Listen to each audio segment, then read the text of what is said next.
देहरादून में मुख्यमंत्री पुष्कर सिंह धामी का भव्य रोड शो हाथीबड़ कला पुलिस चौकी से सर्वे स्टेडियम तक हुआ। रोड शो बहुउद्देशीय शिविर कार्यक्रम में भी हुए शामिल।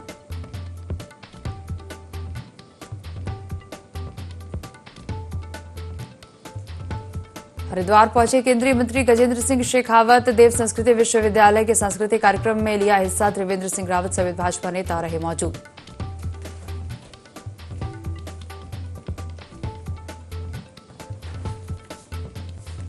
हल्द्वानी बेस अस्पताल में अनियमितताओं पर भड़के कुमाऊं कमिश्नर दीपक रावत। चिकित्सा अधीक्षक को लगाई कड़ी फटकार, बोले किसी भी विभाग में लापरवाही बर्दाश्त नहीं।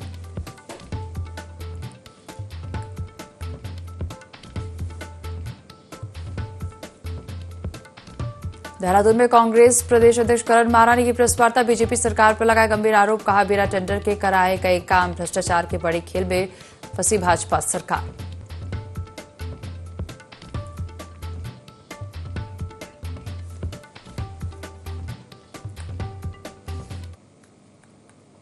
देवभूमि लाइव देख रहे हैं यहाँ पर, मैं हूं आपके साथ दिव्या। बुलेटिन की शुरुआत करेंगे खबरों के साथ। लोहाघाट के जनकांडे गांव का युवक सचिन मेहरा 27 मार्च की रात अचानक घर से लापता हो गया था, जिसके बाद ग्रामीण और परिजन सचिन की तलाश लगातार कर रहे थे और पाटी थाने में युवक की गुमशुदगी की रिपोर्ट भी दर्ज कराई गई।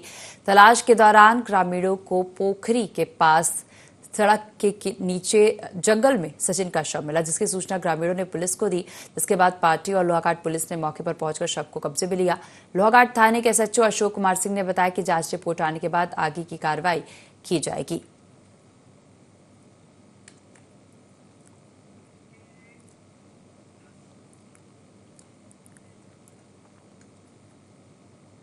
और उत्तराखंड में 30 अप्रैल से शुरू होने जा रही चारधाम यात्रा को लेकर शासन प्रशासन ने तैयारियां तेज कर दी है। तो वही यात्रा को लेकर अब तक 9 लाख से अधिक श्रद्धालुओं ने रजिस्ट्रेशन भी कर लिया है। चारधाम यात्रा को लेकर स्वास्थ्य विभाग ने भी पुख्ता इंतजाम किए हुए हैं। यात्रा को लेकर स्वास्थ्य मंत्री धन सिंह रावत ने कहा कि चारधाम यात्रा के दौरान श्रद्धालु की व्यवस्थाओं को सुनिश्चित करने के निर्देश स्वास्थ्य और खाद्य विभाग को दिए गए हैं। यात्रा को लेकर जल्द ही रुद्रप्रयाग, उत्तरकाशी और चमोली में बैठक की जाएगी।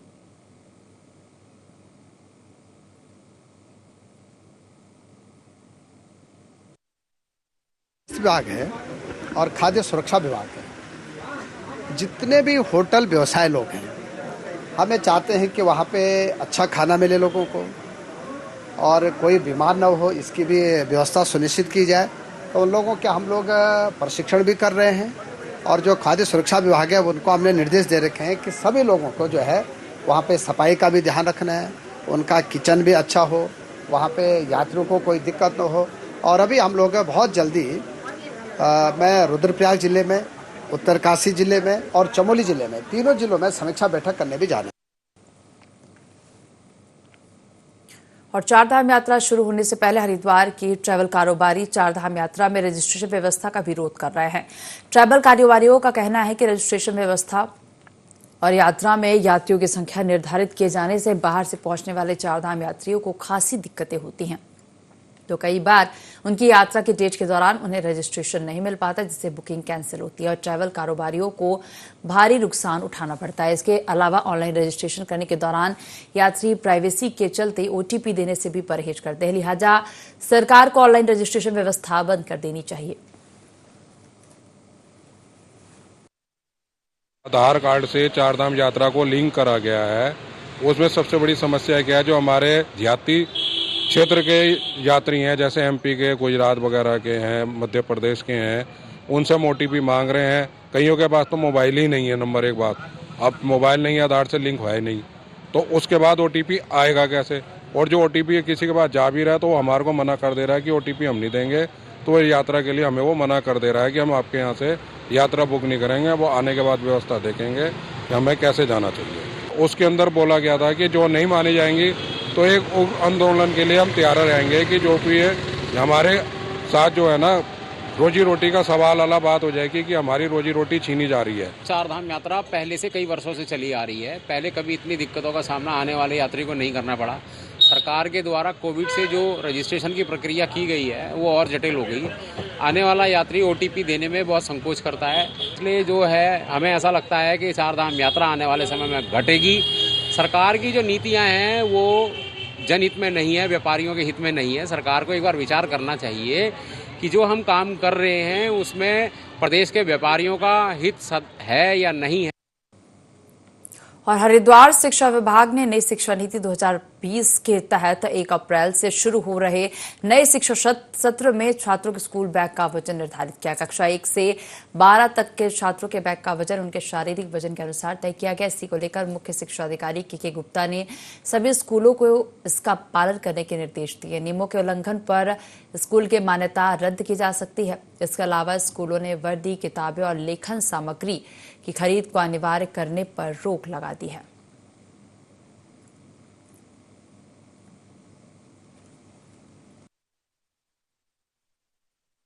कक्षाओं के लिए बैग का वजन निर्धारित किया हुआ है। अनावश्यक रूप से बस्ते का बोझ नहीं बढ़ाया जाएगा।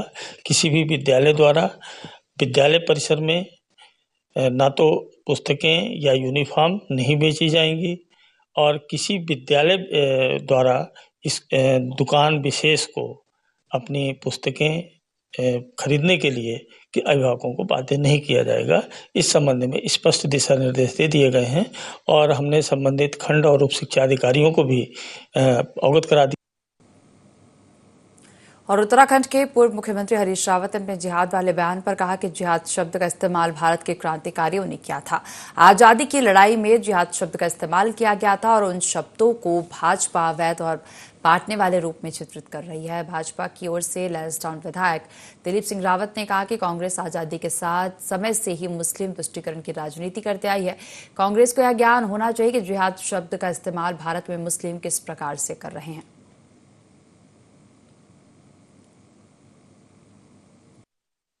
इन शब्दों का इस्तेमाल भारत के क्रांतिकारियों ने किया। आजादी की लड़ाई में जिन शब्दों का इस्तेमाल किया गया, आज उन शब्दों को अवैध और उनको बांटने वाला रूप में चित्रित कर रही, यही तो भाजपा की राजनीति है। कांग्रेस की तो जो सोच है वो है ही मुस्लिम परस्त, आप कभी भी देख लेना। और इतिहास बताता है कि इस देश का विभाजन करने में, इस देश में चाहे वक्फ बोर्ड है, चाहे मुस्लिम पर्सनल लॉ है, ये सब के सब देन जो है, आज ये विवाद की जड़ है, इसकी जड़ ही कांग्रेस है। जिहाद जो है वो जहद शब्द से आया है, ये आपका अरबी शब्द है और उसका मतलब भी ये है कि जो धर्म के लिए काम करे। और उनका धर्म तो कहता है कि दूसरे धर्म वाले को जीने मत दो, तो क्या वो उनका समर्थन कर रहे हैं? और यही है कि आज कांग्रेस रसातल में। और चंपावत के बाराकोट ब्लॉक के रेगरू वन पंचायत के सरपंच खुशहाल सिंह मेहता को जंगल में हरे पेड़ों के हो रहे अवैध कटान को रोकने पर अवैध कटान कर रही महिलाओं ने गाली गलौज करने के साथ साथ मारने की धमकी दी है। इस वजह से रेगरू क्षेत्र के ग्रामीणों में आक्रोश फैल गया। आक्रोशित जनप्रतिनिधि और ग्रामीण क्षेत्र पंचायत सदस्य एसडीएम कार्यालय लोहाघाट पहुंचे, जहां उन्होंने हरे पेड़ों का अवैध कटान कर रही महिलाओं पर कार्रवाई की मांग कर ज्ञापन दिया।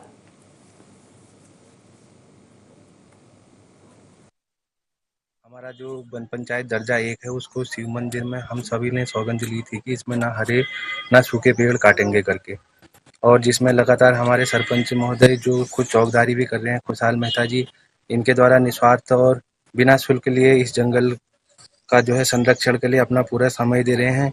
सभी रेगड़वासी तो इसमें सहयोग कर रहे हैं और इनके हमारे क्षेत्र में बाहरी व्यक्ति द्वारा, महिलाओं द्वारा हरे वृक्षों का लगातार कटान किया जा रहा है, जिससे परेशान होकर इन्होंने गांव वासियों को भी बुलाया और अपने पंचों को भी बुलाया।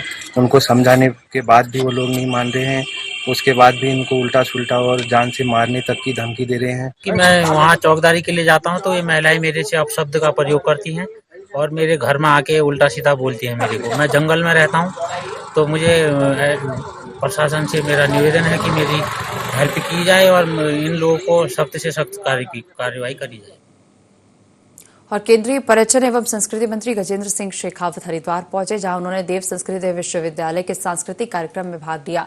यह 2 दिवसीय कार्यक्रम शुरू हुआ, जिसमें देश भर के छात्र और सांस्कृतिक दल हिस्सा ले रहे हैं। कार्यक्रम में मंत्री शेखावत ने भारत की समृद्ध सांस्कृतिक विरासत और पर्यटन को बढ़ावा देने की आवश्यकता पर बल दिया। उन्होंने कहा कि भारत की संस्कृति और परंपराएं विश्व भर में अपनी विशिष्ट पहचान रखती है और इन्हें संरक्षित और प्रचारित करना आवश्यक है। इस अवसर पर हरिद्वार सांसद त्रिवेंद्र सिंह रावत और भाजपा के अन्य नेता भी उपस्थित रहे।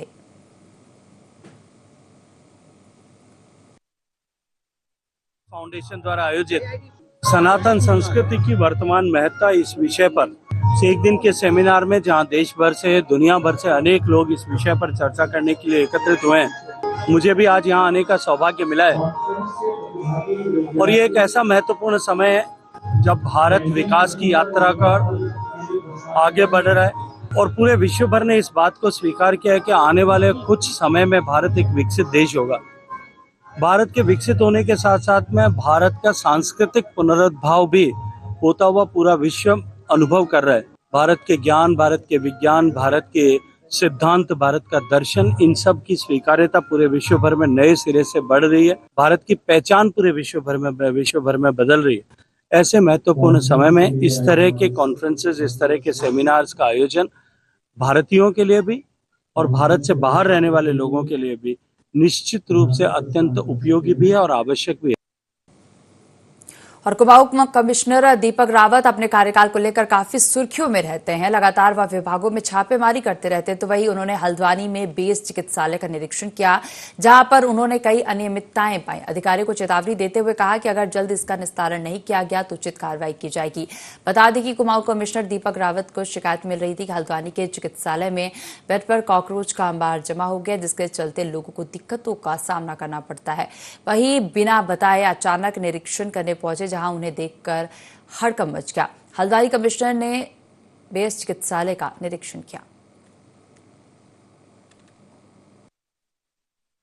पेशेंट्स ने जो कि बच्चा वार्ड में एडमिट थे, उनके बच्चे भी वहाँ पे एडमिट थे, वहाँ से फ़ोन किया गया कि यहाँ पे बेड्स में बहुत जगहों पे और बड़ी संख्या में कॉकरोचेस हैं और जिस पे कोई ध्यान नहीं दिया जा रहा है। तो इसकी पुष्टि करने के लिए मैं यहाँ पे आया था और मैंने जो पाया कि ये शिकायत एकदम सही थी। कई कॉकरोच, बल्कि 50-100 से भी ऊपर जो हमारे गद्दों पे वो पाए गए।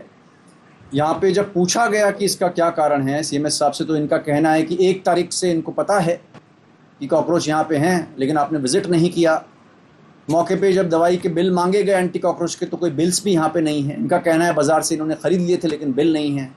दवाई देखने पे पता चला वो फ्लाइज़ को लेकर और मच्छरों को लेकर दवाई हो सकता है, सही दवाई हो भी ना। कई तरह के प्रोफेशनल पेस्ट मैनेजर्स हल्द्वानी में मौजूद हैं, उनकी सेवाएं लेनी चाहिए कि अस्पताल के अंदर कॉकरोच हैं, कई तरह के इन्फेक्शंस हो सकते हैं, छोटे बच्चे वहाँ पे हैं। आई थिंक इसको गंभीरता से देखा जाना चाहिए। इसमें स्पष्टीकरण मैं अधिकारियों का प्राप्त कर रहा हूँ और आपको मैंने चेतावनी भी दी है कि पुनः इस तरह की शिकायत मेरे पास आएगी तो इस पर बहुत सख्त कार्रवाई आपके ऊपर की जाएगी।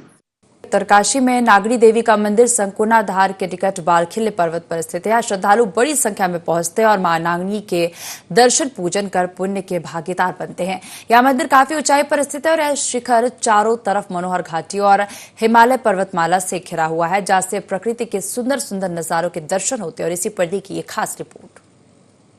उत्तरकाशी की नागड़ी देवी का मंदिर सकुर्णाधार के पास बालखिल्य पर्वत पर स्थित है।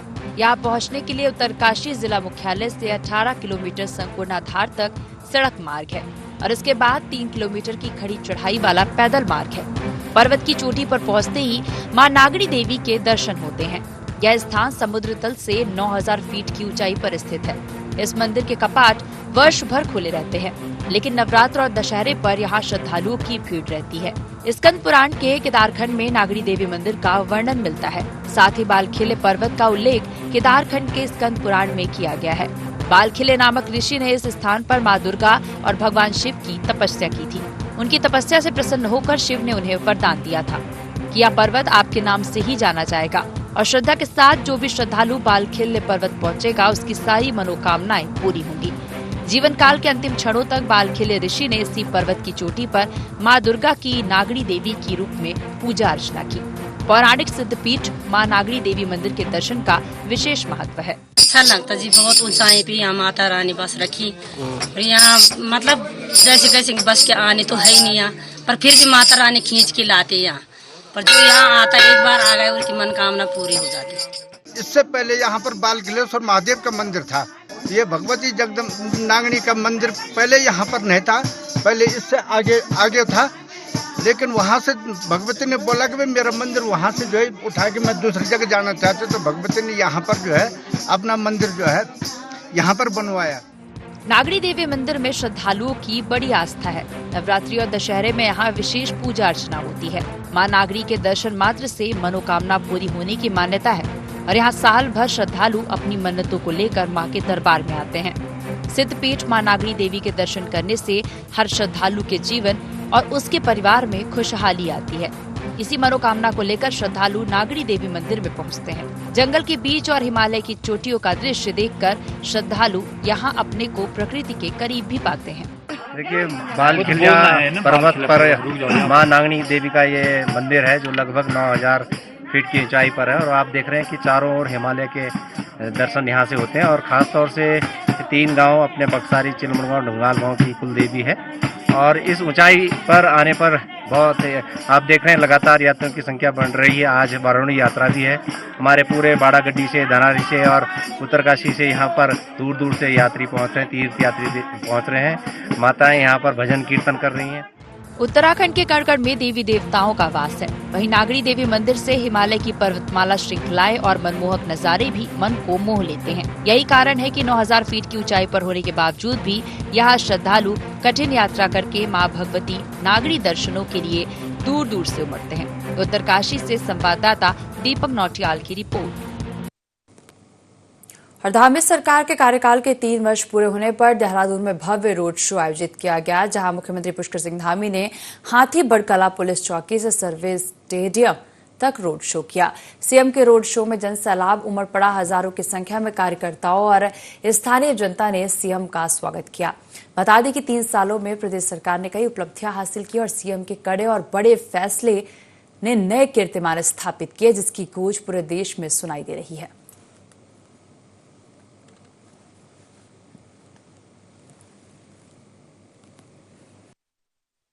जिसमें 80,000 करोड़ की आज हमारी ग्राउंडिंग पर काम शुरू हो चुका है और G20 की बैठकें यहाँ पर आयोजित हुई। अनेक आपदाओं के समय में भी जिस कुशलता से राज्य के तंत्र ने काम किया है, देश के तंत्र के साथ मिलकर अनेक लोगों ने उसकी पूरे देश भर में भी सराहना हुई है। अनेक ऐतिहासिक निर्णय और कानून बनाए हैं, चाहे वो नकल का कानून हो, चाहे पूरे देश में UCC सबसे पहले लागू करना हो, धर्मांतरण का कानून हो, दंगा रोधी कानून बनाना हो, ऐसे सभी नवाचारों को या अभी सख्त भू सुधार की दिशा में भू कानून बनाना हो, तो ये सभी काम इन सालों में आगे बढ़े हैं। हमने एक अच्छी शुरुआत की है, अनेक चुनौतियों का सामना किया है। आने वाले समय में हम जो बची हुई हमारे सामने चुनौतियां हैं उन पर भी काम करेंगे।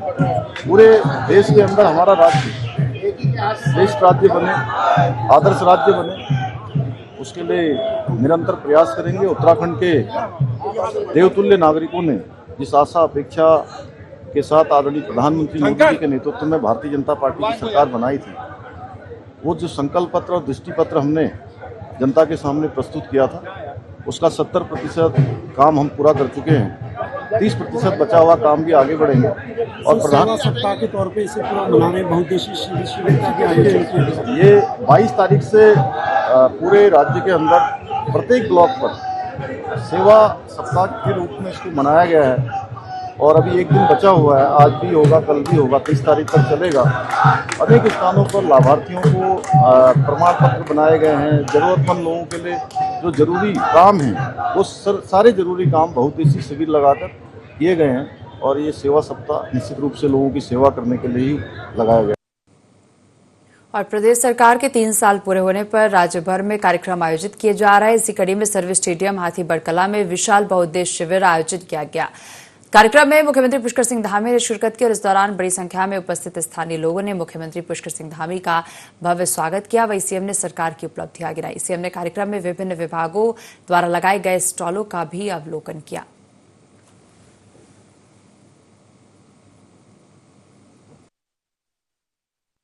हमारी जितनी योजनाएं हैं, समाज के अंतिम छोर में, प्रदेश के अंतिम छोर में खड़े हुए व्यक्ति तक इन योजनाओं का लाभ मिले, हर जरूरतमंद को सहायता मिले, इस क्रम में हमने एक कदम आगे बढ़ाते हुए सरकार के 3 वर्ष पूरे होने के उपलक्ष्य में देहरादून के साथ ही पूरे प्रदेश में जनपद स्तर पर, विधानसभा स्तर पर और विकास खंड स्तरों पर, ब्लॉक स्तरों पर बहुउद्देशीय शिविर आयोजित किए जा रहे हैं और इन शिविरों में एक ही स्थान पर लोगों को विभिन्न योजनाओं की जानकारी देने के साथ साथ मौके पर ही उनके आवेदन लेकर संशोधन करवाकर या कहीं पर आवश्यकता है, जैसी आवश्यकता है उन समस्याओं का निस्तारण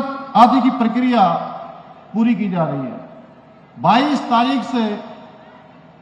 मार्च से ये सप्ताह सेवा सुशासन और विकास का सेवा सप्ताह प्रारंभ हुआ और 30 तारीख तक चलने वाला है। पूरे प्रदेश के अंदर मातृशक्ति ने, नौजवानों ने, बड़े बुजुर्गों ने और हर वर्ग के व्यक्ति ने जिस प्रकार से इन शिविरों में अपनी सहभागिता की है, मैं सच बता रहा हूं, उनका आशीर्वाद हमें और शक्ति दे रहा है और ऊर्जा दे रहा है, आगे बढ़ने के लिए लगातार हमको प्रेरित कर रहा है। भाइयों बहनों, इन शिविरों में जहां एक और मुख्यमंत्री स्वरोजगार योजना, प्रधानमंत्री आवास योजना, पीएम किसान सम्मान निधि योजना, आयुष्मान योजना, वृद्धावस्था पेंशन और नंदा गौरव योजना जैसी अनेक योजनाओं से लोगों को जोड़ा जा रहा है। वहीं राशन कार्ड और आधार कार्ड में संशोधन, संपत्तियों के नामांतरण एवं भूलेख और प्रमाण पत्र संबंधी महत्वपूर्ण सेवाएं भी दी जा रही है। और उत्तरकाशी पहुंचे कांग्रेस पार्टी के प्रदेश प्रवक्ता अभिनव थापड़ ने कांग्रेस पार्टी कार्यालय में प्रेस वार्ता की। नगरपालिका चुनाव का अचानक से बड़ी मतदाताओं की संख्या पर मेरा वोट मेरा अधिकार अभियान की शुरुआत की। कांग्रेस पार्टी का कहना है कि नगरपालिकाओं में भाजपा ने जीतने के लिए ग्रामीण क्षेत्रों से हटाकर फर्जी तरीके से शहरी क्षेत्रों में मतदाताओं को जोड़ा है, जो जांच का विषय है। इसके लिए कांग्रेस हर बूथ पर जाकर इन मतदाताओं का वेरिफिकेशन करेगी और 13 अप्रैल को सभी जनपद मुख्यालय में प्रेस वार्ता कर इनका खुलासा करेगी।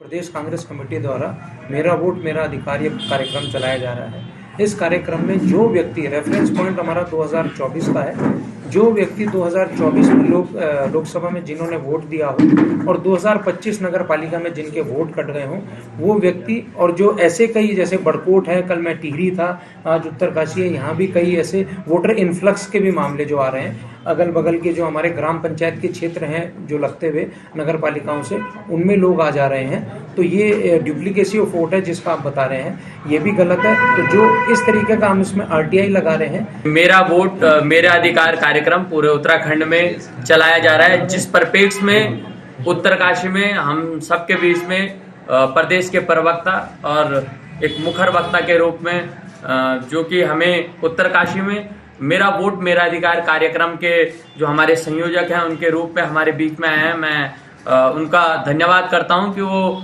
बूथ स्तर पर हमारे साथ जाकर इस कार्यक्रम को, क्योंकि वास्तव में जिन लोगों के नाम नगर पालिका के चुनाव में नहीं थे, जबकि उन्होंने सांसद के चुनाव में यहाँ वोट किया, पूर्व की नगर पालिका का जब चुनाव हुआ था तब उन्होंने वोट किया, पूर्व में नगर विधानसभा का जब चुनाव हुआ तब उन्होंने वोट किया, और अभी के समय में 100 से अधिक हर बूथ पे अगर हम घूमे हैं तो 100 से अधिक कई जगह ऐसे हैं जहां नाम हटे हुए थे। और ईद के मौके पर कानपुर के नगर पंचायत लंढौरा सभागार में नगर पंचायत ने सफाई कर्मियों को मिष्ठान वितरण कर सम्मानित किया।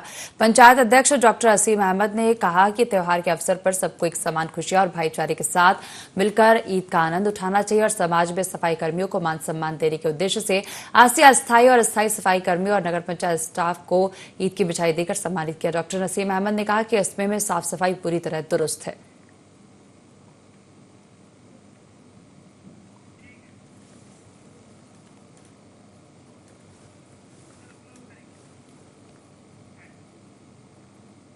और बुलेटिन में फिलहाल इतना ही। आप देखते रहिए IND 24। नमस्कार।